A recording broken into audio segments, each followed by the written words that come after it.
शुभानुपस्सिं विहरन्तम् इन्द्रियेषु वसन्वुतम् भोजनग्नीयमत्तज्जुं कुसितं हीनवीर्यम् तं वेपसहति मारो वातो रुक्कं खदुप्पलम्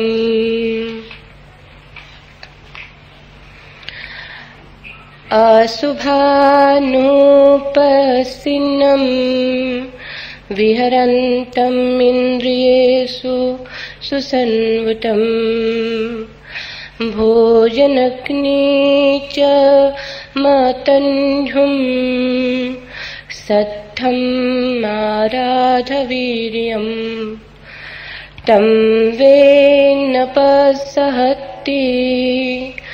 मारो वातो शैलं वपप्पतम् अनिक्कसावोकासावम् यो वत्थं परिदेहस्सति अपेतो दमसच्चेन न स कासावमर्हति असारे सारमतिनो सारे चासारदर्शिनो ते सारं नाधिगच्छन्ति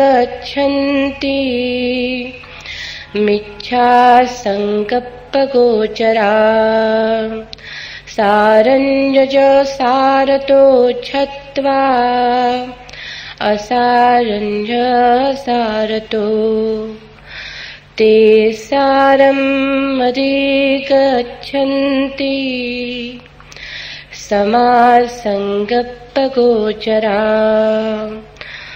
यथा गारं दुच्छन्नम् वुट्ठी समतिविञ्जति एवम् अभावितं चित्तं रागो समतिविञ्जति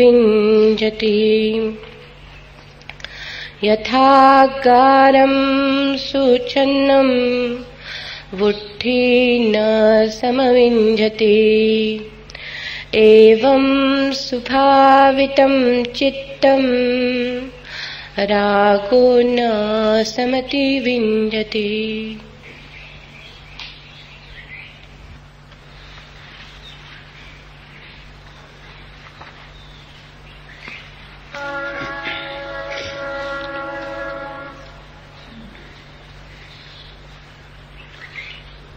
गौतम बुद्ध दार्शनिक नहीं, मेटाफिजिक्स और परलोक के प्रश्नों में उनकी जरा भी रुचि नहीं है। उनकी रुचि है मनुष्य के मनोविज्ञान में, उनकी रुचि है मनुष्य के रोग में और मनुष्य के उपचार में। बुद्ध ने जगत को एक उपचार का शास्त्र दिया है। वे मनुष्य जाति के पहले मनोवैज्ञानिक हैं। इसलिए बुद्ध को समझने में ध्यान रखना, सिद्धांत या सिद्धांतों के आसपास तर्कों का जाल उन्होंने जरा भी खड़ा नहीं किया है। उन्हें कुछ सिद्ध नहीं करना है, न तो परमात्मा को सिद्ध करना है न परलोक को सिद्ध करना है। उन्हें तो आविष्कृत करना है, निदान करना है। मनुष्य का रोग कहां है, मनुष्य का रोग क्या है, मनुष्य दुखी क्यों है, यही बुद्ध का मौलिक प्रश्न है। परमात्मा है या नहीं, संसार किसने बनाया नहीं बनाया, आत्मा मरने के बाद बचती है या नहीं, निर्गुण है परमात्मा या सगुण। इस तरह की बातों को उन्होंने व्यर्थ कहा है और इस तरह की बातों को उन्होंने आदमी की चालाकी कहा है। ये जीवन के असली सवाल से बचने के उपाय हैं। ये कोई सवाल नहीं है, इनके हल होने से कुछ हल नहीं होता। नास्तिक मानता है ईश्वर नहीं है तो भी वैसे ही जीता है, आस्तिक मानता है ईश्वर है तो भी उसके जीवन में कोई भेद नहीं। अगर नास्तिक और आस्तिक के जीवन को देखो तो तुम एक सा पाओगे, तो फिर उनके विचारों का क्या परिणाम है? परलोक है या नहीं, इससे तुम नहीं बदलते। और बुद्ध कहते हैं जब तक तुम न बदल जाओ तब तक समय व्यर्थ ही गंवाया। बुद्ध की उत्सुकता तुम्हारी आंतरिक क्रांति में। बुद्ध बार बार कहते थे कि मनुष्य की दशा उस आदमी जैसी है जो एक अनजानी राह से गुजरता था और एक तीर आके उसकी छाती में लग गया। वो गिर पड़ा है, लोग आ गए, लोग उसका तीर निकालना चाहते हैं, लेकिन कहता है ठहरो, पहले मुझे ये पता चल जाए कि तीर किसने मारा। ठहरो, पहले मुझे ये पता चल जाए कि तीर उसने क्यों मारा। ठहरो, मुझे ये पता चल जाए कि तीर आकस्मिक रूप से लगा है या सकारण। ठहरो, मुझे ये पता चल जाए कि तीर विष बुझा है या बिन विष बुझा। बुद्ध ने कहा वह आदमी दार्शनिक रहा होगा, वो बड़े ऊंचे सवाल उठा रहा है, लेकिन जो लोग इकट्ठे थे उन्होंने कहा यह सवाल तुम पीछे पूछ लेना, पहले तीर निकाल लेने दो, अन्यथा पूछने वाला मरने के करीब है। उत्तर भी मिल जाएंगे तो हम किसे देंगे? और अभी इन प्रश्नों की कोई आत्यंतिकता नहीं है, अभी तीर खींच लेने दो। तीर छाती में लगा है, खतरा है, तुम ज्यादा देर न बच सकोगे। बुद्ध कहते ऐसी ही दशा में मैं तुम्हें पाता हूं और तुम पूछते हो कि संसार किसने बनाया। पहले इसका पता चल जाए तब करेंगे ध्यान। क्यों बनाया, पहले इसका पता चल जाए तब बदलेंगे जीवन को। क्या कारण है परमात्मा का संसार बनाने में, क्यों ये लीला उसने रची। जब तक इसका पता न चल जाए तब तक हम मंदिर में प्रवेश न करेंगे। बुद्ध कहते हैं जीवन का तीर छाती में चुभा है, पल पल मर रहे हो, किसी भी क्षण डूब जाओगे। ये उत्तर, ये प्रश्न सब व्यर्थ है। अभी तो एक ही बात पूछो कि कैसे ये तीर निकला है। इसलिए बुद्ध की बातें शायद उतनी गहरी न मालूम पड़े जितनी कपिल और कणाद की, कांट और हिगल की, प्लेटो और अरस्तु की, लेकिन ज्यादा यथार्थ है, ज्यादा वास्तविक है। और गहराई का करोगे क्या अगर गहराई झूठी हो और शब्दों की हो। असली सवाल यथार्थ को समझना है। बुद्ध पहले मनुष्य हैं जिन्होंने परमात्मा के बिना ध्यान करने की विधि थी, जिन्होंने परमात्मा की मान्यता को ध्यान के लिए आवश्यक न माना, और न केवल परमात्मा की बल्कि आत्मा की धारणा को भी ध्यान के लिए आवश्यक न माना। उन्होंने कहा ध्यान तो स्वास्थ्य है, तुम स्वस्थ हो सकते हो, फिर शेष तुम खोज लेना, मैं तुम्हें रोग से मुक्त करने आया हूं। इसलिए बुद्ध को तुम एक मनस चिकित्सक की भांति देखना। वे धर्मगुरु नहीं, धर्मगुरु मान लेने से बड़ी भ्रांति हो गई, तो लोग उन्हें दूसरे धर्मगुरुओं के साथ गिन देते। वे धर्मगुरु जरा भी नहीं है।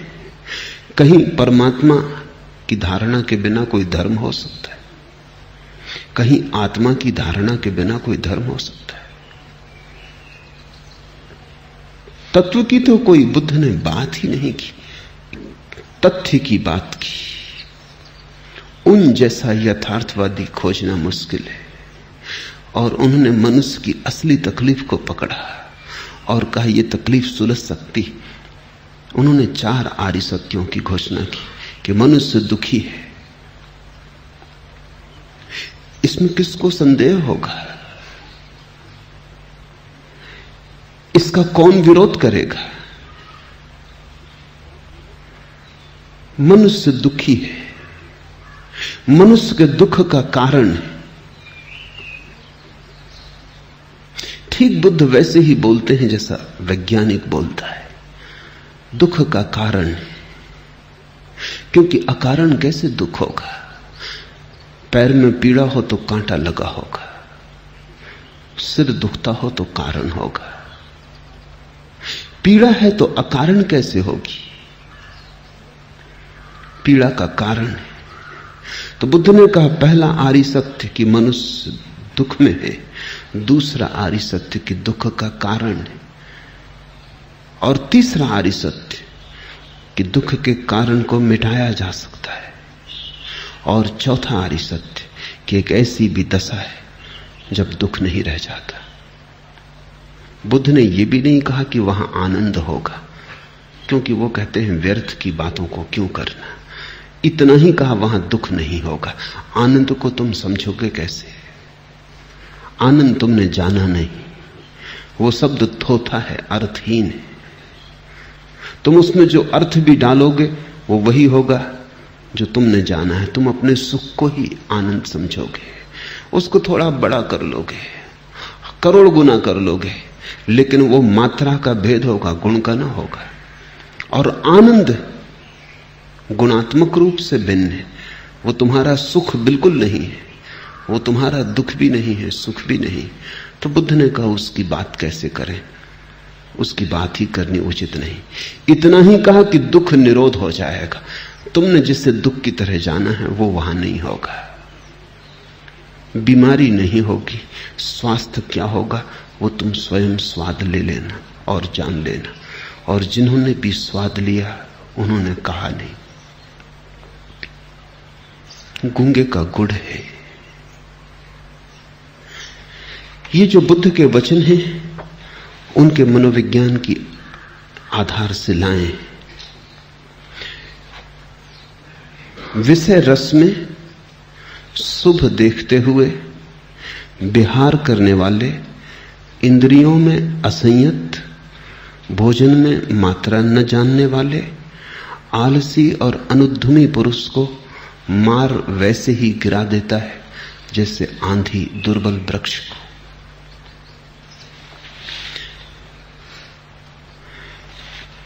विषय रस में शुभ देखते हुए जो जीता है वह निरंतर दुख में गिरता है। इस बात को विस्तार से समझ लेना जरूरी है, क्योंकि समस्त योग और समस्त अध्यात्म इसी बात की समझ पर खड़ा होता है। विषय में रस मालूम होता है। रस विषय में है या मनुष्य की अपनी धारणा में? कभी कुत्ते को देखा, सूखी हड्डी को चूसता है और रस पाता है, सोचता है सूखी हड्डी से लहू निकल रहा है। लहू निकलता नहीं, सूखी हड्डी में कहां लहू। लेकिन सूखी हड्डी मुंह में चबाता है तो उसके मुंह से ही लहू बहने लगता है। सूखी हड्डी गड़ती है, चोट करती है, मुंह में लहू निकल आता है। उस लहू को वो पीता है और सोचता है हड्डी से रस मिल रहा है। लेकिन कुत्ते को समझाओ, समझेगा ना। उसने कभी भीतर प्रवेश करके देखा नहीं कि सूखी हड्डी से कैसा रस निकलेगा। सूखी हड्डी रसहीन है, और अगर रस निकल रहा है तो कहीं मुझसे ही निकलता होगा। मैंने सुना है कि एक सर्दी की सुबह एक कुत्ता एक वृक्ष के नीचे धूप ले रहा और विश्राम कर रहा है। उसी वृक्ष के ऊपर जगह बनाए बैठी है एक बिल्ली, और वो भी सुबह की झपकी ले रही। उसको नींद में बड़े प्रसन्न होते देख के कुत्ते ने पूछा कि मामला क्या है, तो बड़ी आनंदित मालूम होती है। उस बिल्ली ने कहा कि मैंने एक सपना देखा, बड़ा अनूठा सपना, कि वर्षा हो रही है, पानी नहीं गिर रहा, चूहे गिर रहे हैं। कुत्ते ने कहा, ना समझ बिल्ली, ना समझ कहीं की, मूढ़, न शास्त्र का ज्ञान, न पुराण पढ़े, न इतिहास का पता। शास्त्रों में कभी भी ऐसा उल्लेख नहीं। हाँ, कई दफा वर्षा हुई है, सूखी हड्डियां जरूर बरसी, चूहे कभी नहीं। लेकिन वो कुत्तों का शास्त्र है। बिल्ली के शास्त्रों में चूहों के बरसने का ही उल्लेख है। कुत्ते को सूखी हड्डी में रस है, इसलिए उसके पुराण सूखी हड्डियों के पास निर्मित होंगे। बिल्ली को चूहे में रस है, तो निश्चित ही चूहे में कुछ ऐसा नहीं है जिसके कारण बिल्ली को रस है। बिल्ली में ही कुछ ऐसा है जो चूहे में रस है। कुत्ते में ही कुछ ऐसा है जो हड्डी में रस है।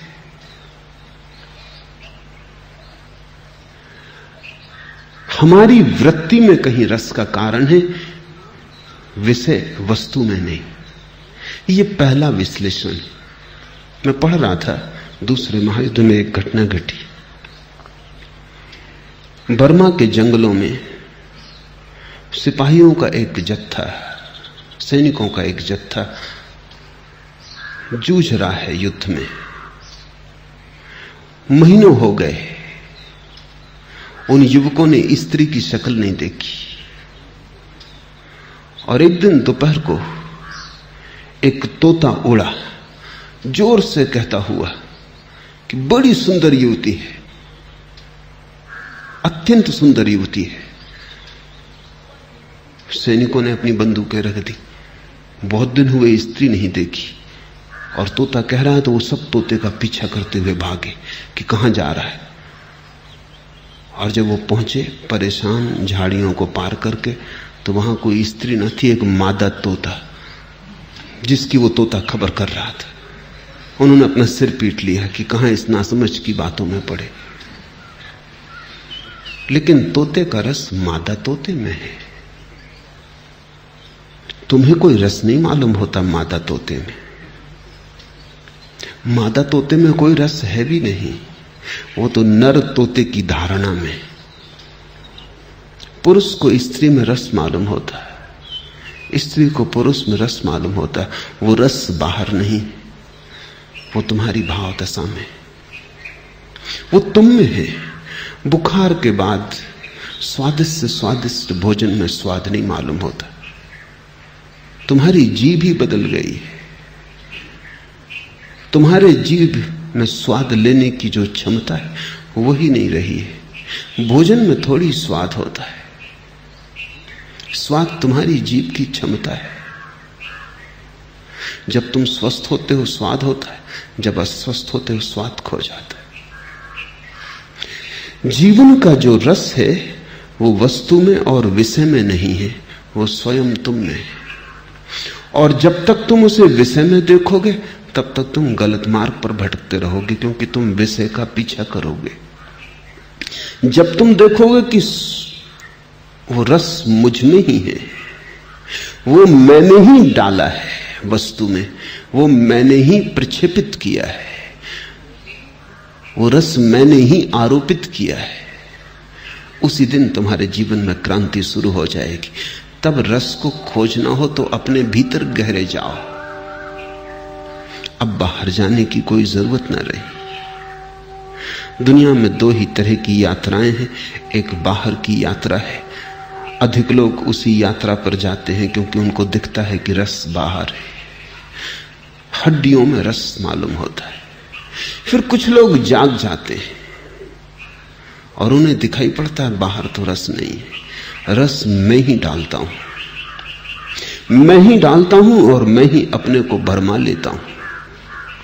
रस मुझ में है, तो फिर वे अंतर यात्रा पर जाते हैं। उस अंतर यात्रा को ही बुद्ध ने योग कहा है।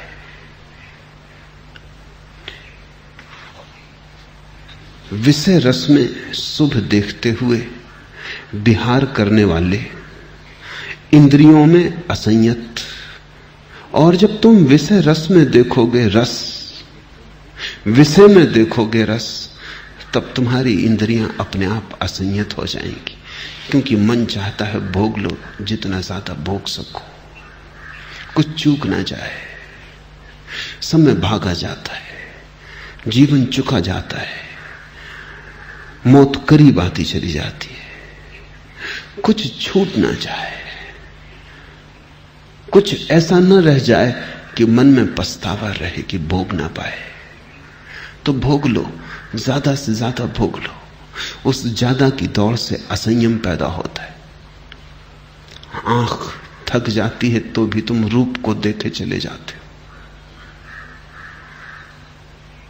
जीभ थक जाती है तो भी तुम भोजन किए चले जाते हो, पेट और लेने को तैयार नहीं है फिर भी तुम भरे चले जाते हो। तब रस तो दूर रहा, विरस पैदा होता है। ज्यादा खाने से कोई आनंदित नहीं होता, पीड़ित होता है।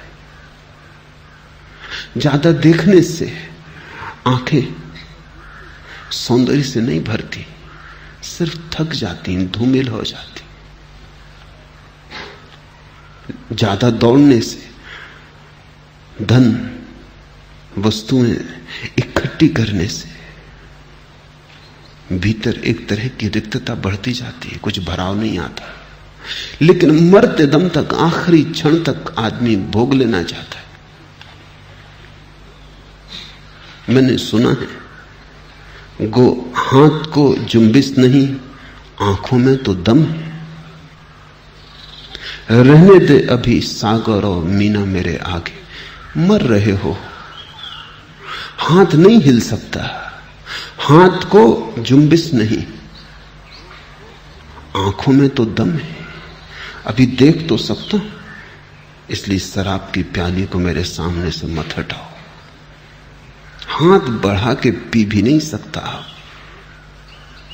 रहने दे अभी सागर और मीना मेरे आगे, पर देख तो सकता हूं। मरते दम तक, जब तक आखिरी श्वास चलती है, तब तक भोग का रस बना रहता है, वो छूटता ही नहीं। जवानी चली जाती है, बुढ़ापा घेर लेता है, लेकिन मन जवान ही बना रहता है। मन उन्हीं तरंगों से भरा रहता है जो जवानी में तो संगत भी हो सकती थी। तूफान था, अब तो तूफान भी जा चुका। तूफान के चिन्ह रह गए हैं रेत के तट पर बने, याददाश्त रह गई है, लेकिन याददाश्त भी भरमाती, सपने बनाती। मन में तो व्यक्ति जवान ही बना रहता है, मौत आ जाती है, लेकिन भीतर आदमी जीवन के रस में ही डूबा रहता है। तब दुख न हो तो क्या हो। दुख का अर्थ है जहां नहीं था वहां खोजा। दुख का और क्या अर्थ है? रेत से तेल निकालने की चेष्टा की, आकाश कुसुम तोड़ने चाहे जो थे ही नहीं, खरगोश के सींग खोजे जो थे ही नहीं। दुख का इतना ही अर्थ है जो नहीं हो सकता था उसकी कामना की। फिर हाथ खाली रह जाते हैं, मन बुझा बुझा, सब तरफ विफलता का ढेर लग जाता है, और वही ढेर तुम्हारी कब्र बन जाता है। जब तक विषय में रस है और ऐसा दिखाई पड़ता है कि वहां सुख है, जब तक आंख भीतर नहीं मुड़ी और ये नहीं दिखाई पड़ा कि सुख मैंने डाला है, वो मेरी दृष्टि है, मैं जहां डालूं वहां सुख होगा। और जब मुझे ये समझ में आ जाए कि सुख मुझ में ही है, तो फिर डालने का सवाल क्या। मैं अपने में डूब जाऊं तो महासुख होगा, आनंद होगा। जब तक वैसी घड़ी नहीं घटती तब तक इंद्रियां असंयत होंगी। जब दृष्टि ही भ्रांत है तो संयम नहीं हो सकता। संयम तो संतुलित दृष्टि का परिणाम है। संयम तो सम्यक दृष्टि का परिणाम है। सम्यक का अर्थ है जहां है वहां दिखाई पड़े, जहां नहीं है वहां दिखाई ना पड़े।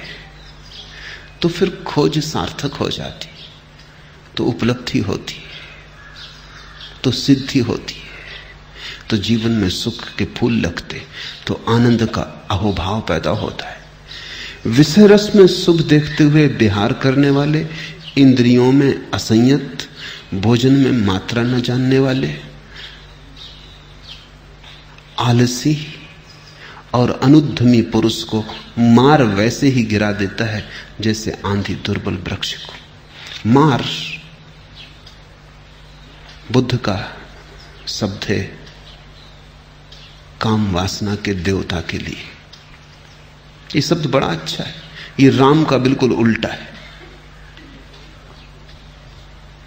अगर राम को उल्टा करके लिखें तो मां, फिर बड़े आ की मात्रा और फिर रा। ठीक उल्टा हो जाए तो मार हो जाता। मार बुद्ध का शब्द है काम वासना के देवता के लिए। और दो ही चित्त दशाएं हैं, या तो मार से प्रभावित या राम से आंदोलित। या तो तुम भीतर की तरफ चलो तब तुम राम की तरफ चले, या तुम बाहर की तरफ चलो तब तुम मार की तरफ चले। मार उस व्यक्ति को वैसे ही गिरा देता है जैसे आंधी दुर्बल वृक्ष को। काम वासना का देवता शक्तिशाली नहीं, तुम दुर्बल हो। इस बात को ठीक से स्मरण रखो। काम वासना का देवता शक्तिशाली नहीं है, और अगर तुम गिर गए हो तो उसकी शक्ति के कारण नहीं गिरे हो, तुम गिरे हो अपनी दुर्बलता के कारण। जैसे कि कोई सूखा जड़ से टूटा वृक्ष दुर्बल हुआ, दीन, जर्जर हुआ, वृद्ध हुआ, आंधी में गिर जाता है। आंधी ना भी आती तो भी गिरता है। आंधी तो बहाना है, आंधी तो मन समझाने की बात है, क्योंकि ऐसे ही गिर गए बिना किसी के गिराए तो चित्त को और भी पीड़ा होगी। ना भी आंधी आती तो वृक्ष गिरता ही, अपनी ही दुर्बलता गिराती है, दूसरे की सबलता का सवाल नहीं है। क्योंकि वस्तुतः वहां कोई वासना का देवता खड़ा नहीं है जो तुम्हें गिरा रहा है, तुम ही गिरते हो, अपनी दुर्बलता से गिरते हो। और आदमी दुर्बल कैसे हो जाता है? जो जहां नहीं है वहां खोजने से धीरे धीरे अपने पे आस्था खो जाती। व्यर्थ में सार्थक को खोजने से और न पाने से आत्मविश्वास डिग जाता है, पैर लड़खड़ा जाते हैं। और जीवन भर असफलता हाथ लगती हो तो स्वाभाविक है कि भरोसा नष्ट हो जाए और आदमी डरने लगे, कपने लगे। पैर उठाए उसके पहले ही जानने लगेगा कि मंजिल तो मिलनी नहीं है, यात्रा व्यर्थ है। क्योंकि हजारों बार यात्रा की और कभी कुछ हाथ लेकर लौटा नहीं, हाथ खाली के खाली रहे। आलसी और अनुद्यमी। आलस्य असंयत जीवन का परिणाम है। जितना ही इंद्रियां असंयत होंगी और जितना ही वस्तुओं में, विषयों में रस होगा, उतना ही स्वभावता आलस्य पैदा होगा। आलस इस बात की खबर है कि तुम्हारी जीवन ऊर्जा एक संगीत में बंधी हुई नहीं है। आलस इस बात की खबर है कि तुम्हारी जीवन ऊर्जा अपने भीतर ही संघर्षरत है। तुम एक गहरे युद्ध में हो, तुम अपने से ही लड़ रहे हो, अपना ही घात कर रहे हो। उद्यम बुद्ध उसी को कहते हैं जब तुम्हारी जीवन ऊर्जा एक संगीत में प्रवाहित होती, तुम्हारे सब स्वर एक लय में बद्ध हो जाते, तुम एक पुंजीभूत शक्ति हो जाते हो। तब तुम्हारे भीतर बड़ी ताजगी है, बड़े जीवन का उद्दाम वेग है। तब तुम्हारे भीतर जीवन की चुनौती लेने का सामर्थ्य है। तब तुम जीवंत हो। अन्यथा मरने के पहले ही लोग मर जाते। मौत तो बहुत बाद में मारती है, तुम्हारी नासमझी बहुत पहले ही मार डालती है।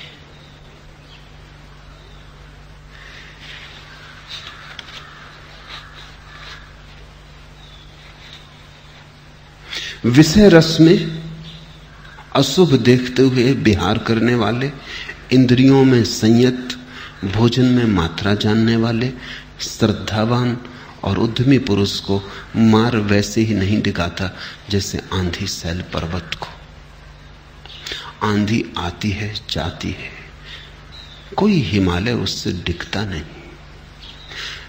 पर तुम्हारे भीतर हिमालय की शांत संयत दशा होनी चाहिए। हिमालय एक प्रतीक है, बहुमूल्य सैल शिखर। अर्थ केवल इतना है कि तुम जब भीतर अडिग हो, जब तुम्हें कुछ भी डिगाता नहीं, जब तुम ऐसे स्थिर हो जैसे सैल शिखर, आंधी आती है चली जाती है, तुम वैसे ही खड़े रहते हो जैसे पहले थे, तब तो ऐसा होगा कि आंधी तुम्हें और स्वच्छ कर जाएगी। गिराना तो दूर, तुम्हारी धूल झंखार झाड़ जाएगी, तुम्हें और नया कर जाएगी, ताजा कर जाएगी। इसे ऐसा समझो कि तुम राह से गुजरते हो, एक सुंदर युवती पास से गुजर गई।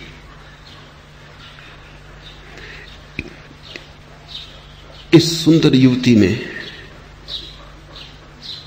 जीवन की एक धारा, एक तरंग तुम्हारे पास से गुजरी।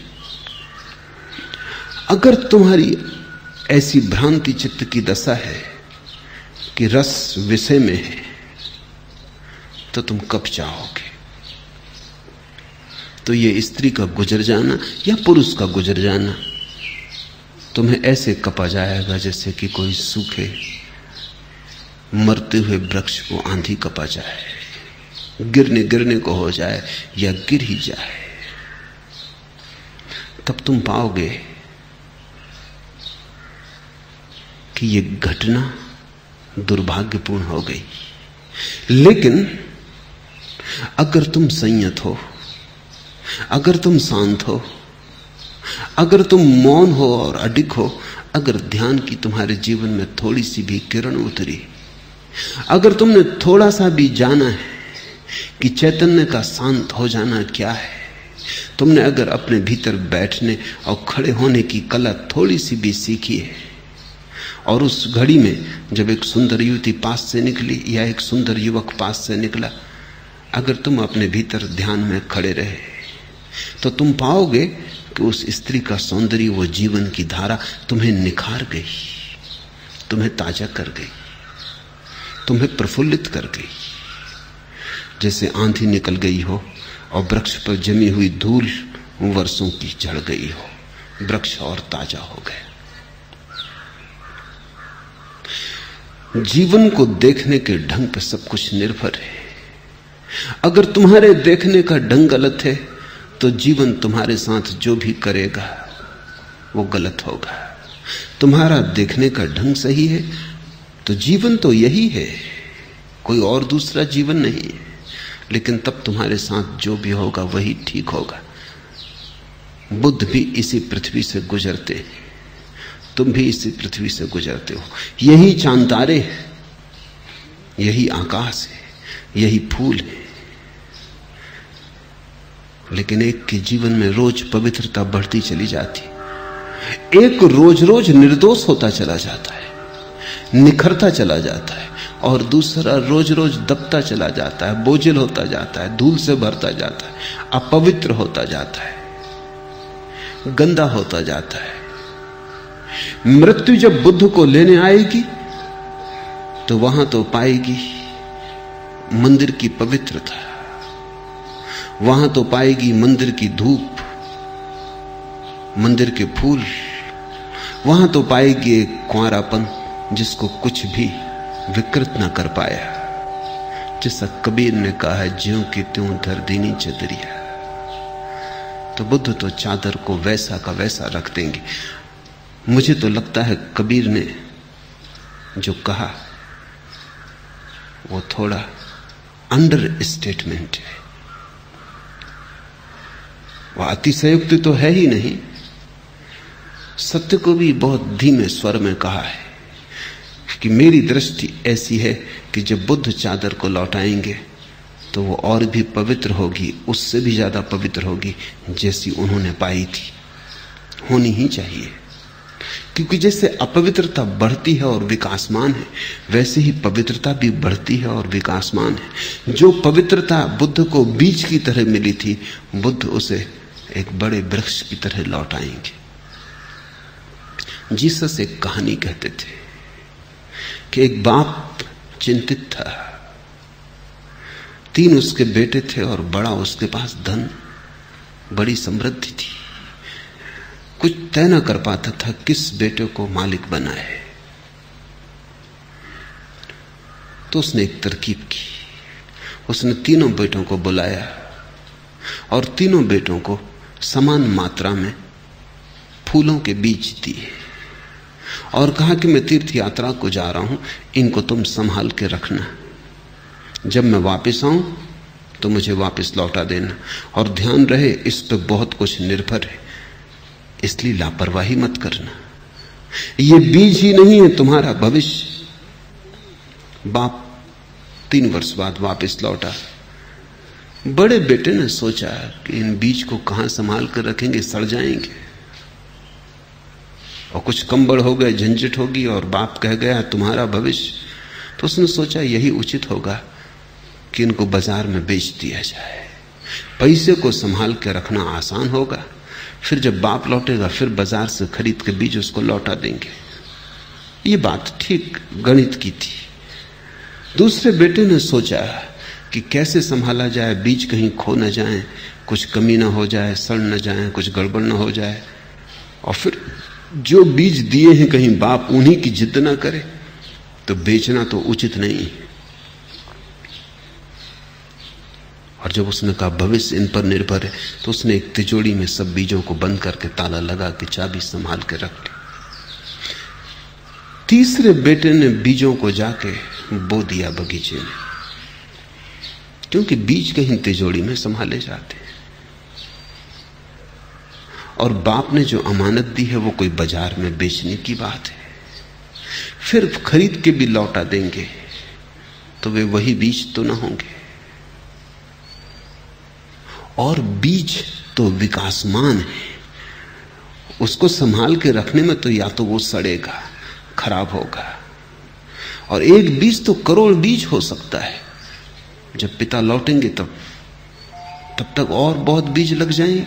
3 वर्ष बाद जब पिता लौटा तो उसने बड़े बेटे को कहा, वो भागा बाजार की तरफ। उसने कहा रुकिए अभी लाता हूं।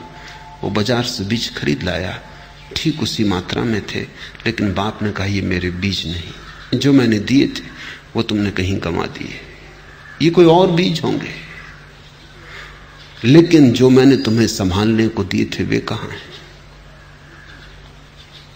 दूसरे बेटे को कहा, उसने तिजोरी सामने ला के खोल दी। वहां से सिर्फ दुर्गंध उठी, क्योंकि सब बीज सड़ गए थे, राख थी वहां। अब बाप ने कहा मैंने तुम्हें बीज दिए थे और तुम राख लौटाते हो। पर बेटे ने कहा ये वही बीज है। बाप ने कहा ये वही नहीं है। दूसरे ने तो कम से कम बीज लौटाए हैं, दूसरे बीज हैं, तुम्हारे तो बीज भी नहीं, ये तो राख है। मैंने तुम्हें बीज दिए थे। बीज का मतलब होता है जो अंकुरित हो सके। क्या ये राख अंकुरित हो सकेगी? क्या इसमें फूल लग सकेंगे? तीसरे बेटे को पूछा, बेटे ने कहा आप मकान के पीछे आए, क्योंकि बीज वहां हैं जहां उन्हें होना चाहिए। पीछे करोड़ों फूल खिले थे, और बेटे ने कहा अभी जल्दी फसल आने के करीब है, हम बीज आपको लौटा देंगे, लेकिन हम उतने ही लौटाने में असमर्थ हैं जितने आपने दिए थे, करोड़ गुना हो गए। और उतने ही क्या लौटाना, क्योंकि बीज का अर्थ ही होता है जो बढ़ रहा है, जो प्रतिपल विकासमान है। उसको उतना ही कैसे लौटाया जा सकता है? उसको उतना ही लौटाने का तो पहला उपाय है जो बड़े भाई ने किया, बेच दिया बाजार में, दूसरे खरीद लाया। और वही बीज भी मैं आपको नहीं लौटा सकता हूं, उनकी संतान लौटा सकता हूं, क्योंकि वही बीज तो सड़ जाते। उनके लौटाने का तो ढंग वही है जो मेरे दूसरे भाई ने किया, जिसने आपको राख दी। लेकिन जिन बीजों से सुगंध उठ सकती है, उनको दुर्गंध की शकल में लौटाना मुझे न भाया। ये आपके बीज हैं, आप संभाल लें। ये सारे फूल आपके हैं। थोड़े से बीज करोड़ गुना हो गए थे। नहीं, कबीर ने जो कहा है वो अतिशयोक्ति नहीं। उन्होंने सत्य को बड़े धीमे स्वर में कहा है, ज्यों की त्यों धरती नीचे दरिया। बुद्धों ने चदरिया को और भी निखार के लौटाया है। जो बीज थी उसको फूल की तरह लौटाया है। पवित्रता बढ़ती है प्रतिपल जैसे अपवित्रता बढ़ती। तुम जिसे संभालोगे वही बढ़ने लगता है। जीवन में कोई चीज रुकी हुई नहीं है, सभी चीजें गतिमान है। जीवन एक प्रवाह है, या तो पीछे की तरफ जाओ या आगे की तरफ जाओ। रुकने का कोई उपाय नहीं। जो जरा भी रुका वो भटका। ये पंक्तियां ध्यान से सुनो। जुस्तजुए मंजिल में एक जरा जो दम लेने, काफिले ठहरते हैं राह भूल जाते। जरा दम लेने, जुस्तजुए मंजिल में एक जरा जो दम लेने। इस जिंदगी की राह पर, यात्रा पर जरा दम लेने को भी जो ठहरते हैं, काफिले ठहरते हैं राह भूल जाते। जो रुका वो भूला, जो जरा ठहरा वो भटका, क्योंकि जो आगे न गया वो पीछे गया। जो बढ़ा नहीं वो गिरा, जो चला नहीं वो पीछे सरका। क्योंकि जीवन गति है, यहां ठहराव नहीं है। एडिंगटन का बहुत प्रसिद्ध वचन है कि मनुष्य की भाषा में रेस्ट शब्द, ठहराव, सबसे झूठा शब्द है, क्योंकि ऐसी कोई घटना कहीं नहीं, कोई चीज ठहरी हुई नहीं। तुम यहां बैठे हो, ठहरे हुए नहीं हो। तुम लगते हो बैठे हो, चल रहे हो, प्रतिपल बढ़ रहे हो। रात सो रहे हो तब भी ठहरे हुए नहीं हो।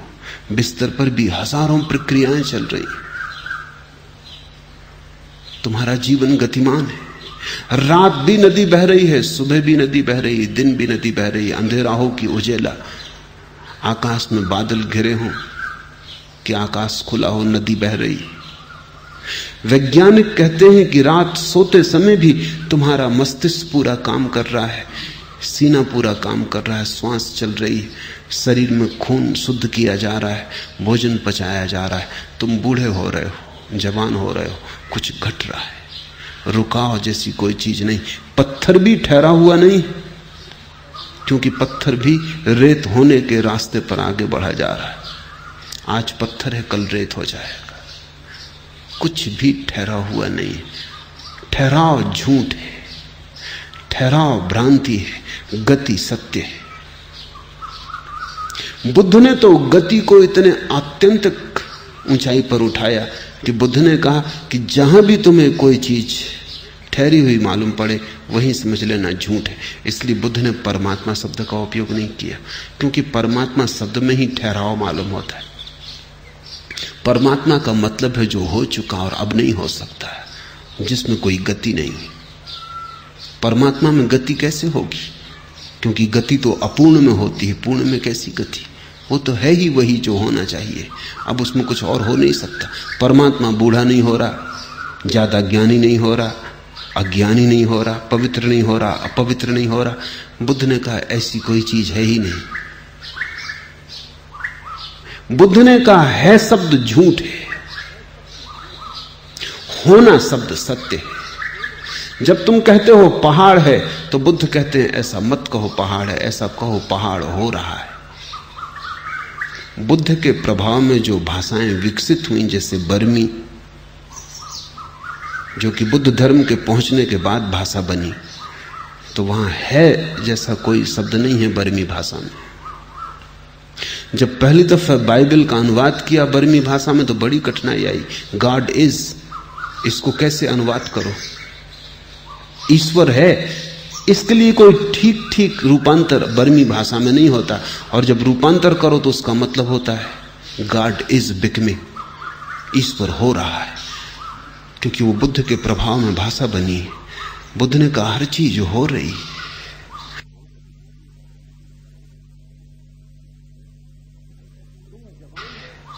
तुम जवान हो ऐसा कहना ठीक नहीं, जवान हो रहे हो। बूढ़े हो ऐसा कहना भी ठीक नहीं, बूढ़े हो रहे हो। जीवन है ऐसा कहना ठीक नहीं, जीवन हो रहा है। मृत्यु है ऐसा कहना भी ठीक नहीं, मृत्यु हो रही है। जगत में क्रियाएं, घटनाएं नहीं। इसलिए बुद्ध ने कहा कोई परमात्मा नहीं, और बुद्ध ने कहा कोई आत्मा भी नहीं है, क्योंकि ये तो थिर चीजें मालूम पड़ती हैं। आत्मा जैसे कोई ठहरा हुआ पत्थर भीतर रखा है। बुद्ध ने कहा ऐसा कुछ भी नहीं, चीजें हो रही। बुद्ध ने जो प्रतीक लिया है जीवन को समझाने के लिए वह है दिए की ज्योति। सांझ को तुम दिया जलाते हो, रात भर दिया जलता है, अंधेरे से लड़ता है। सुबह तुम दिया बुझाते हो, क्या तुम वही ज्योति बुझाते हो जो तुमने रात जलाई थी? वही ज्योति तो तुम कैसे बुझाओगे? वो ज्योति तो करोड़ बार बुझ चुकी। ज्योति तो प्रतिपल बुझ रही है, धुआं होती जा रही है, नई ज्योति उसकी जगह आती जा रही है। रात तुमने जो ज्योति जलाई थी वो सुबह तुम उसे थोड़ी बुझाओगे, उसी की श्रृंखला को बुझाओगे, उसी को नहीं। वो तो जा रही, भागी जा रही है, तिरोहित हुई जा रही आकाश में, नई ज्योति प्रतिपल उसकी जगह आ रही। तो बुद्ध ने कहा तुम्हारे भीतर कोई आत्मा है ऐसा नहीं, चित्त का प्रवाह है। एक चित्त जा रहा है, दूसरा आ रहा है, जिससे दिए की ज्योति आ रही। तुम वही ना मरोगे जो तुम पैदा हुए थे। जो पैदा हुआ था वो तो कभी का मर चुका। जो मरेगा वो उसी संतति में होगा, उसी श्रृंखला में होगा, लेकिन वही नहीं। ये बुद्ध की धारणा बड़ी अनूठी, लेकिन बुद्ध ने जीवन को पहली दफे जीवंत करके देखा, और जीवन को क्रिया में देखा, गति में देखा। और जो भी आलस में पड़ा है, जो रुक गया है, ठहर गया है, जो नदी ना रहा और सरोवर बन गया, वो सड़ेगा।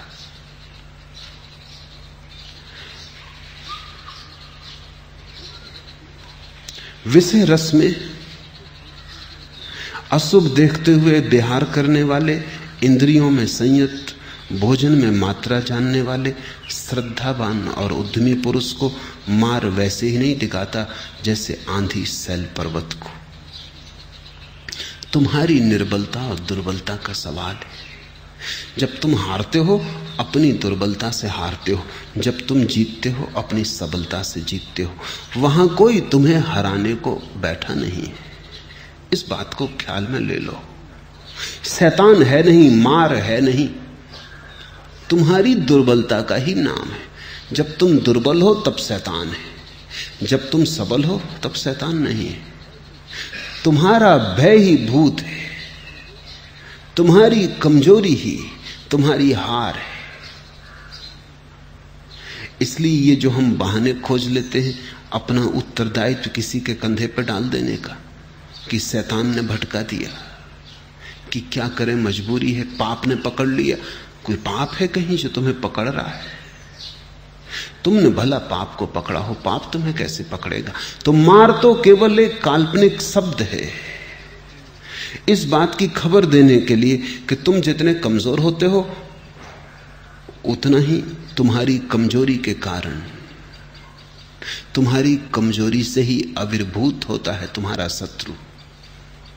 तुम जितने सबल होते हो उतना ही शत्रु विसर्जित हो जाता है। सबल होने की कला योग है। कैसे तुम अपने भीतर संयत हो जाओ? तो हर चीज सम्यक होनी चाहिए। इंद्रियों का उपयोग संयम से भरा होना चाहिए। बुद्ध अपने भिक्षुओं को कहते थे, जब तुम राह पे चलो 4 कदम आगे से ज्यादा मत देखो। कोई जरूरत नहीं है। 4 कदम आगे देखना पर्याप्त है, उतना संयम है। लेकिन तुम भी चलते हो रास्ते पर। जिस दीवार पर लिखे हुए इस्तेहार को तुम 1000 बार पढ़ चुके हो, उसको फिर आज पढ़ के आए हो।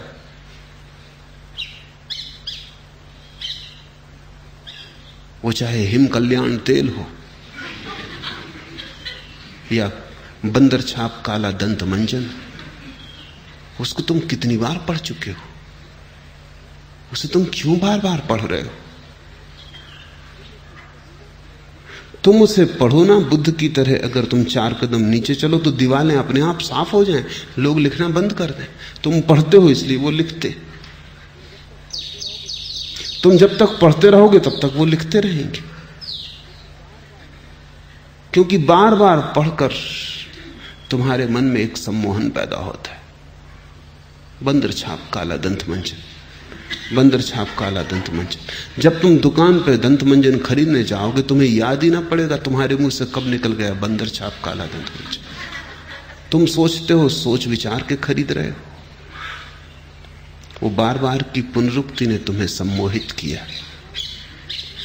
बार बार की पुनरुक्ति ने तुम्हारे मन पर संस्कार छोड़ दिए। तुम उन्हीं को दोहराए चले जा रहे हो। इसलिए तो विज्ञान का इतना, विज्ञापन का इतना भारी उपयोग है। लोग चीजें बाद में बनाते हैं, विज्ञापन पहले चला देते। अमेरिका में तो 2-3 साल बाद प्रोडक्शन शुरू होगा, उसी चीज का उत्पत्ति शुरू होगी। 3 साल पहले विज्ञापन शुरू हो जाता है, क्योंकि बाजार पहले बनाना पड़ता है, मांग पहले पैदा करनी पड़ती है। और जब मांग पैदा हो जाती तो ही बाजार में सामान लाने की कोई जरूरत है। और आदमी ऐसा पागल है कि किसी भी चीज के लिए उसको तुम खरीदने के लिए राजी कर सकते हो, सिर्फ दीवारों पर, अखबारों में, रेडियो पर, टेलीविजन पर दोहराने की जरूरत है। कुछ भी दोहराओ, आदमी तैयार हो जाएगा खरीदने को, क्योंकि उसे लगेगा कि पता नहीं कौन सा सुख में चूका जा रहा हूं जो इस चीज से मिलने वाला है। सुख की भ्रांति दो, सुख की आशा बंधाओ, और कोई भी चीज बेची जा सकती है। आदमी से ज्यादा मूढ़ कोई और दूसरा जानवर पृथ्वी पर नहीं। तुम किसी भैंस को भी राजी नहीं कर सकते, वो अपनी प्रकृति से जीती है। जो घास खाना है वही खाती। तुम कितने विज्ञापन करो, तुम कितने बैंड बाजा बजाओ, वो बिल्कुल फिक्र ना करेगी। लेकिन आदमी तत्क्षण, क्योंकि आदमी अपनी प्रकृति भूल गया है, तो ऐसी चीजें खा रहा है जिनमें कोई भी पौष्टिकता नहीं है, लेकिन विज्ञापन चला रहा है उन चीजों को, तो वो खाएगा। धीरे धीरे सभी चीजें अपनी पौष्टिकता खोती जा रही, क्योंकि ये सवाल ही नहीं है कि उनमें जीवनदायी तत्व होने चाहिए, रंग अच्छा होना चाहिए, गंध अच्छी होनी चाहिए। अब रंग और गंध से कोई पौष्टिकता का संबंध नहीं। रंग और गंध तो ऊपर से डाली जा सकती हैं, डाली जा रही हैं। भोजन रंगीन दिखना चाहिए, सुगंध अच्छी आनी चाहिए, फिर उससे खून बनता है या नहीं ये सवाल नहीं। फिर उससे हड्डी बनती है या नहीं ये सवाल नहीं। तुम किसी जानवर को धोखा नहीं दे सकते, वो जानता है कि क्या उसके जीवन में उपयोगी। लेकिन आदमी को धोखा दिया जा सकता है, दिया जा रहा है। हर चीज के लिए तुम उसे राजी कर सकते हो, ठीक विज्ञापन की जरूरत है। बुद्ध कहते थे 4 कदम से आगे देखना ही मत, क्योंकि उतना चलने के लिए पर्याप्त है। इसको वो संयम कहते हैं। बुद्ध कहते जो सुनने योग्य नहीं है उसे सुनना मत, जो छूने योग्य नहीं है उसे छूना मत। जितना जीवन में जरूरी है, आवश्यक है, उससे पार मत जाना। और तुम अचानक पाओगे तुम्हारे जीवन में शांति की वर्षा होने लगी। अशांत तुम इसलिए हो कि जो गैर जरूरी है उसके पीछे पड़े हो। जो मिल जाए तो कुछ ना होगा और न मिले तो प्राण खाया जा रहा है। गैर जरूरी वही है जिसके मिलने से कुछ भी ना मिलेगा, लेकिन जब तक नहीं मिला तब तक रात की नींद हराम हो गई है, तब तक सो नहीं सकते, शांति से बैठ नहीं सकते, क्योंकि मन में एक ही उथल पुथल चल रही है। कि घर में 2 कार होनी चाहिए। एक कार गरीब आदमी के घर में होती है, 2 कार होनी चाहिए। पहले अमेरिका में वो विज्ञापन करते थे कि कम से कम घर में 1 कार होनी ही चाहिए। अब इतनी कारें तो घरों घरों में हो गई, एक एक कार तो हर घर में। तब उन्होंने दूसरा विज्ञापन शुरू किया कि 1 कार तो गरीब घर में होती। अगर तुम सफल हो तो कम से कम 2 कार घर में होनी चाहिए। अब 2 कार घर में होनी चाहिए, चाहे एक में भी बैठने वाले पर्याप्त ना हो, लेकिन 2 कार घर में होनी ही चाहिए, नहीं तो वो प्रतिष्ठा का सवाल है। अब कार कोई बैठने के लिए नहीं खरीदता अमेरिका में, वो प्रतिष्ठा की बात है, वो प्रेस्टीज, पावर, उससे शक्ति का पता चलता है कि तुम कितने शक्तिशाली हो। अब उन्होंने वहां प्रचार करना शुरू किया है कि अगर तुम सफल हो गए हो तो 1 घर पहाड़ पर, 1 घर समुद्र के तट पर और 1 घर शहर में, कम से कम 3 घर तो होने ही चाहिए। आदमी एक ही घर में रह सकता है। तुम्हारे पास कितने कपड़े तुमने इकट्ठे कर रखे, कितने कपड़े तुम एक बार में पहन सकते हो, कितने जूते के अंबार लगा रखे तुमने। मैं घरों में ठहरता रहा हूं, कभी कभी दंग होता हूं। भगवान की मूर्ति के लिए जगह नहीं, जूतों के लिए अलमारियां लगा रखी। एक जूता तुम पहनते हो, इतने जूते अनिवार्य नहीं है, जरा भी आवश्यक नहीं। व्यर्थ इनको झाड़ना पहुंचना पड़ता है। तुम नाहक चम्हार बन गए हो। सुबह से इनको नाहक पहुंचो, झाड़ो, तैयार करके रखो, एक तुम पहनोगे, लेकिन कोई तुम्हें समझा रहा है कहीं से कि ऐसा होना चाहिए। तुम अगर अपने जीवन की फेहरिस्त बनाओ कि तुमने कितना गैर जरूरी इकट्ठा कर लिया है, तो तुम 90% गैर जरूरी पाओगे। और उस 90% के लिए तुमने कितना श्रम उठाया, कितनी चिंता ली, कितने व्याकुल हुए, कितना व्यर्थ जीवन गमाया। और अगर कोई तुमसे कहे ध्यान, इबादत, प्रार्थना, तुम कहते हो समय कहां है? समय है नहीं,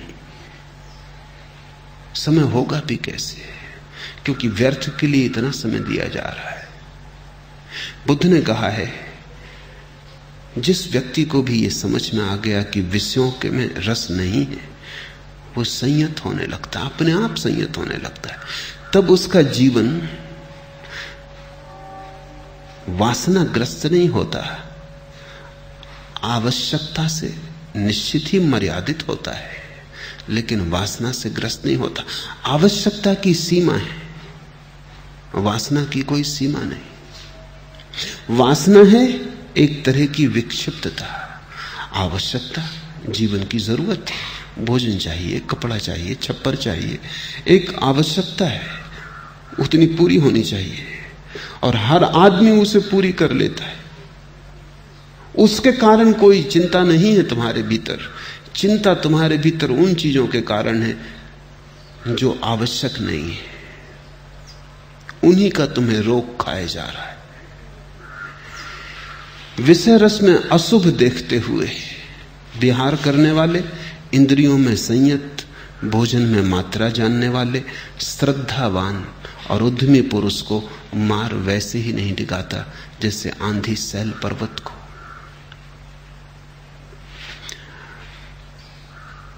बुद्ध के संघ में बहुत समय तक बुद्ध ने स्त्रियों को दीक्षा न दी।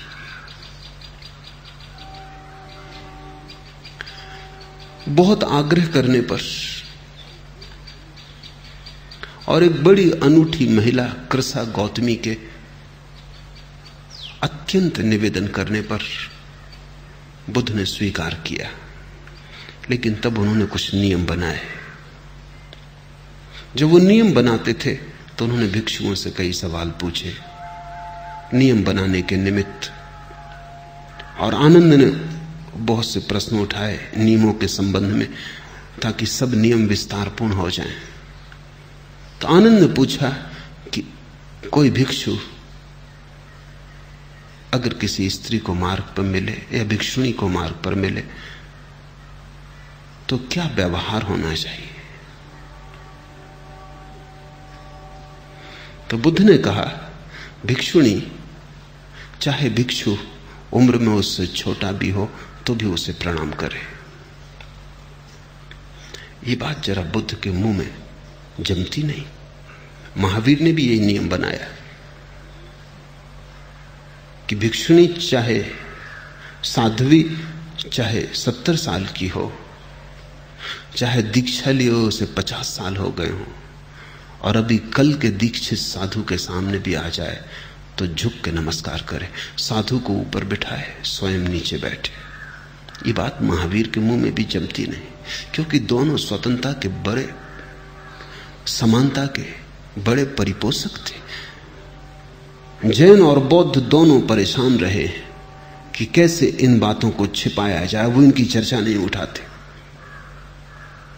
लेकिन मैं इसमें बड़ा गहरा कारण देखता हूं, क्योंकि बुद्ध और महावीर जब ऐसी बात कहते हैं तो बड़े अर्थ हैं उनके। एक मनुष्य के मन की बड़ी गहरी बात बुद्ध ने पकड़ी।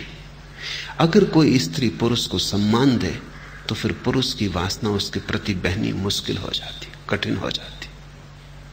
अगर कोई स्त्री तुम्हारे पैर छू ले तो फिर वासना असंभव हो जाती, उसने द्वार बंद कर दिया। क्योंकि पुरुष वासना में उसी स्त्री के प्रति झुक सकता है जिसने उसे सम्मान न दिया हो, जिसने उसे आदर न दिया हो। क्योंकि वासना में झुकने का मतलब है पुरुष खुद अपनी ही आंखों में अपने से नीचे गिरता है। इसलिए वेश्या के साथ तुम जितने वासना का संबंध बना सकते हो, किसी और के साथ नहीं बना सकते, क्योंकि उसके नीचे सामने नीचे गिरने में कोई डर नहीं है, उसने कभी तुम्हें कोई आदर दिया नहीं। बुद्ध और महावीर ने दोनों ने पुरुष के अहंकार को पकड़ लिया ठीक जगह, कि उसका अहंकार ही अगर रुक जाए तो ही रुक सकेगा, अन्यथा वासना का प्रवाह हो जाएगा। अगर कोई स्त्री तुम्हें बहुत सम्मान से चरण छू ले तो उसने तुम्हें इतना सम्मान दिया कि अब तुम्हें इस सम्मान की रक्षा करनी पड़ेगी। अब तुम्हें ऐसा व्यवहार करना पड़ेगा जिसमें उसका दिया गया सम्मान खंडित ना हो। अब तुम वासना के तल पर नीचे न उतर सकोगे। उसने रास्ता रोक दिया। आनंद ने पूछा कि अगर कोई ऐसी घड़ी आ जाए कि स्त्री और पुरुष साथ साथ हों, भिक्षु भिक्षुणी साथ साथ हों, तो एक दूसरे का स्पर्श? तो बुद्ध ने कहा नहीं, पुरुष स्त्री को न छुए, स्त्री पुरुष को न छुए। आनंद ने कहा और अगर कोई ऐसी मजबूरी आ जाए कि भिक्षुणी बीमार हो या भिक्षु बीमार हो और सेवा करनी पड़े? तो बुद्ध ने कहा वैसी दशा में छुए, लेकिन होश रखे। पहले तो देखे ना, अगर देखना पड़े तो छुए ना, अगर छूना पड़े तो मूर्छा में ना रहे, होश रखे, भीतर जागा रहे। क्योंकि मनुष्य के मन की जो वासनाएं हैं उनकी आदत तो बड़ी प्राचीन है और होश बड़ा नया है। ध्यान तो अभी साधा है, साधना शुरू किया है, और वासना बड़ी प्राचीन है, जन्मों जन्मों की है। उसके संस्कार बड़े गहरे हैं और जरा सा भी का प्रभाव शुरू हुआ है। अगर जागे ही रहो, अगर भीतर होश को रखो, तो ही संभव है कि धीरे धीरे पुरानी परिपाटी टूटे, पुरानी लीक मिटे, नया रास्ता बने। मार के साथ संबंध पुराने, राम के साथ संबंध बनाने। जो असार को सार समझते हैं और सार को असार, वे मिथ्या संकल्प के भाजन लोग सार को प्राप्त नहीं होते। अगर तुमने सार को असार समझा है असार को सार समझा है। अगर ऐसी विपरीत तुम्हारी बुद्धि है, सोचते रहो। इसलिए तो एक बहुत मजे की घटना जीवन में घटती। वो घटना यह है कि जब तक तुम्हें धन नहीं मिलता तब तक पता नहीं चलता कि धन आसार है। जब मिलता है तब पता चलता है। ठीक भी है, क्योंकि जब तक मिला नहीं तब तक पता कैसे चले? तब तक तो तुम्हें सार दिखाई पड़ता है।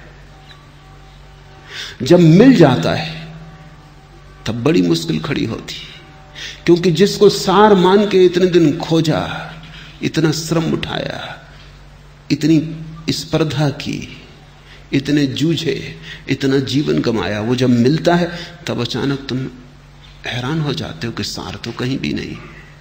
फिर भला तुम दूसरों से ना उतना की को भी नहीं चलता।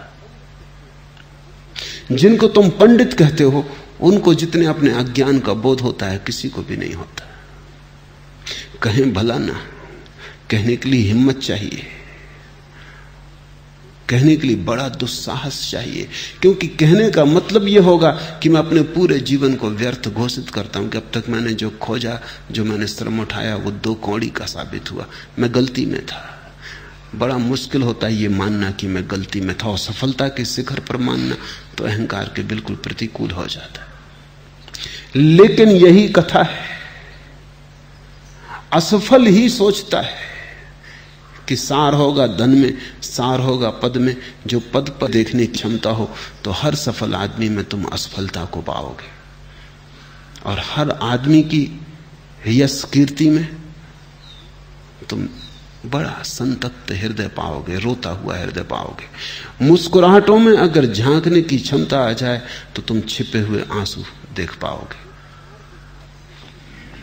जो असार को सार समझते हैं और सार को असार, वे मिथ्या संकल्प के भाजन लोग सार को प्राप्त नहीं होते, होंगे भी कैसे? जो सार को सार जानते हैं और असार को असार, वे सम्यक संकल्प के भाजन लोग सार को प्राप्त होते हैं। सार क्या है इसे जान लेना आधा पा लेना है। क्या है सार? अब तक जिंदगी में तुमने जो खोजा है उसमें से तुम्हें क्या ऐसा लगता है जो सार कहा जा सके? धन खोज लिया, कल तुम मरोगे, वो पड़ा रह जाएगा। जो साथ ना जा सके वो सार कैसे होगा? प्रशंसा पाली, लोगों ने तालियां बजाई और गजरे पहना दिए। गजरे क्षण भर बाद कुंभला जाएंगे, तालियों की आवाज हो भी ना पाएगी और खो जाएगी। और सारी दुनिया भी ताली बजाए तो भी सार क्या होगा? मिलेगा क्या? उससे तुम्हें कौन सी जीवन? उसने भी ताली बजाई, वो गाली देगा ही, वो बदला लेगा। जब ताली बजाई थी तो वो कोई प्रसन्नता में नहीं बजा रहा था। लोग दूसरों से अपने लिए ताली बजवाना चाहते हैं, तब प्रसन्न होते हैं। तुम भी जब कोई ताली तुम्हारे लिए बजाता तब तुम प्रसन्न होते हो। जब तुम्हें बजानी पड़ती तुम मजबूरी में बजाते हो। इससे आदेश आसाम बजाते हो कि हम दूसरों के लिए बजाएंगे तो दूसरे हमारे लिए बजाएंगे। चलो अभी हम तुम्हारे लिए बजा देते हैं, कल तुम हमारे लिए बजा देना। ऐसा पारस्परिक लेन देन चलता है। हम तुम्हारी प्रशंसा कर देते हैं, तुम हमारी कर देना। लेकिन कौन किसी दूसरे की सुख के लिए चेष्टा कर रहा है? लोग अपने सुख की प्रशंसा कई बड़ी देखेंगे किसी उचित समय पर, जब हमारा हाथ ऊपर होगा तुम्हारा नीचे होगा। यहां कौन अपना है? इस जिंदगी का कुल हिसाब इतना है, कुछ हसीन ख्वाब और कुछ आंसू। उम्र भर की यही कमाई है। कुछ सुंदर सपने और कुछ आंसू। उम्र भर की यही कमाई है। सपने देखते रहो, सपनों को संजोते रहो और टूटे सपनों के लिए रोते रहो। इधर टूटे सपने इकट्ठे होते जाते हैं, तुम नए सपने देखते रहो। अतीत तुम्हारा आंसू बनता जाता है, भविष्य कुछ भी पाए नहीं, रेगिस्तान हो गया। आने वाले कल में तुम मरुद्यान बसाए हो। वो भी कल बीता जाता है, वो भी आज हो गया, वो भी कल हो जाएगा, वो भी जा रहा है। मरते वक्त तुम पाओगे पूरा जीवन एक रेगिस्तान की यात्रा थी, लंबी, थकान भरी, धूल धमास भरी, हार, संताप, चिंता सब था, लेकिन और कुछ हाथ ना लगा, धूल हाथ लगी। कुछ अपना नहीं हो पाता, और जो अपना नहीं है वो सार नहीं हो सकता। सार तो वही है जो तुम्हारा हो जाए, तुम्हारे भीतर हो जाए और कभी तुमसे अलग ना हो। तुम्हारा है, कल पराया हो जाए, हो ही जाएगा। कल किसी और का था। कोई घर यहां मकान नहीं है, सभी सराएं। कल कोई और ठहरा था, आज तुम ठहरे हो, कल कोई और ठहर जाएगा। दुनिया का एतबार करें तो भी क्या करें, आंसू तो अपनी आंख का अपना हुआ नहीं। अपनी आंख का आंसू भी यहां अपना नहीं होता, और अपना क्या हो सकता है। जिनको हम अपना कहते हैं वो भी अपने नहीं है। अपने अतिरिक्त अपना यहां कुछ भी नहीं। और जो और कुछ भी खोज रहा हो स्वयं को छोड़कर, वो चाहे सारी पृथ्वी की संपदा पाले, सारा साम्राज्य पाले, आखिर में पाएगा हाथ खाली, हृदय एक रोता हुआ भिखारी का पात्र जिसमें कुछ भी न पड़ा। और जीवन ऐसे ही गया। जो जितनी जल्दी जाग जाए उतना समझदार है। बुद्धि की और प्रतिभा की यही कसौटी है कि कितनी जल्दी तुम जागे। और थोड़ी कोई बुद्धि माप है। पश्चिम में बुद्धि माप को नापने का ढंग है, वो बहुत सस्ता है। हमने पूरब में एक अलग ढंग निकाला। कितने जल्दी, जो जितनी जल्दी पहचान लिया उतना ही प्रतिभाशाली है। जो मरते दम तक नहीं पहचान पाता, जो आखिरी घड़ी आ जाती है और कहे चला जाता है, गो हाथ को जुम्बिस नहीं, आंखों में तो दम है, रहने दे अभी सागर और मीना मेरे आगे, वो प्रतिभाहीन है, वो मूड है, उसमें कोई समझ नहीं है। वो कितना ही समझदार हो दुनिया की नजरों में, वो अपने ही भीतर अनुभव करेगा कि उस समझदारी से उसने दूसरों को धोखा भला दिया हो, अस्तित्व को धोखा नहीं दे पाया। अस्तित्व को प्राप्त होते हैं। पहचान पाने का पहला कदम। हीरा हीरा समझ में आ जाए तो खोज शुरू होती है। पत्थर पत्थर समझ में आ जाए तो छोड़ना शुरू हो गया, छूट ही गया। ठीक को पहचान लेना, महावीर ने सम्यक ज्ञान कहा है। शंकर ने विवेक कहा है। सम्यक दृष्टि, ठीक से देख लेना क्या अपना हो सकता है, अपने अतिरिक्त और कुछ अपना नहीं हो सकता।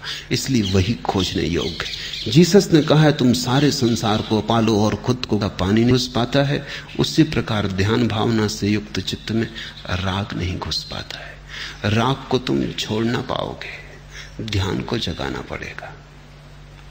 इतनी पहचान पहले तुम्हें आ जाए कि क्या व्यर्थ है और क्या सार्थक, फिर तुम ध्यान को जगाओ। फिर राग को छोड़ने में मत लग जाना, क्योंकि वो भूल बहुतों ने की है। राग को पकड़ो तो भी राग से उलझे रहोगे, राग को छोड़ो तो भी राग से उलझे रहोगे। असली सवाल राग का नहीं है। तो बुद्ध बड़ा ठीक उदाहरण दे रहे हैं, सीधा सरल, कि ठीक से घर के छप्पर पर इंतजाम न किया गया हो, खपड़ेल ठीक से न छाई हो, ध्यान का छप्पर छेद वाला है। इसलिए राग को छोड़ने की फिक्र मत करना। वो तो ऐसे ही होगा कि ठीक से घर छाया हुआ नहीं है, वर्षा आ गई, आषाढ़ का मेघ घिर गए, पानी बरसने लगा और तुम घर का पानी उलीचने में लगे हो। तुम उलीचते रहो पानी, इससे कोई फर्क ना पड़ेगा, क्योंकि घर का छप्पर नए पानी को लिए आ रहा है। राग को उलीचने से कुछ भी ना होगा। छप्पर को ठीक से छा लेना जरूरी। इसलिए समस्त प्रज्ञावान पुरुषों का जोर ध्यान पर है।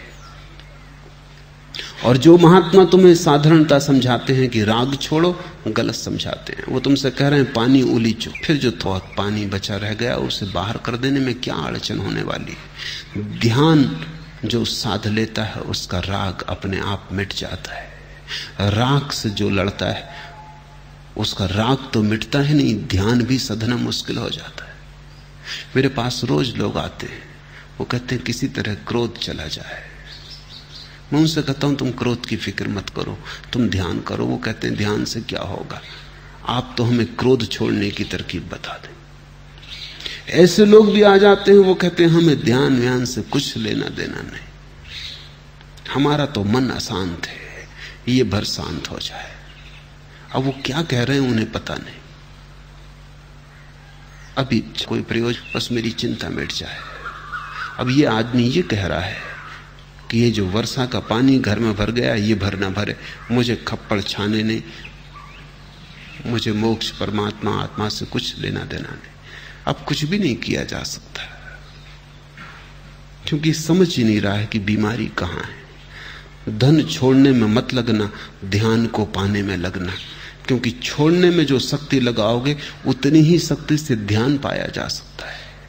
मुफ्त तो छोड़ना भी नहीं होता, उसमें भी ताकत लगानी पड़ती, वो ताकत व्यर्थ गंवा रहे हो तुम।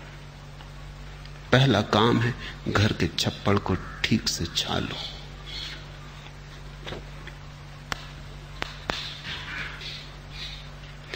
आज इतना ही।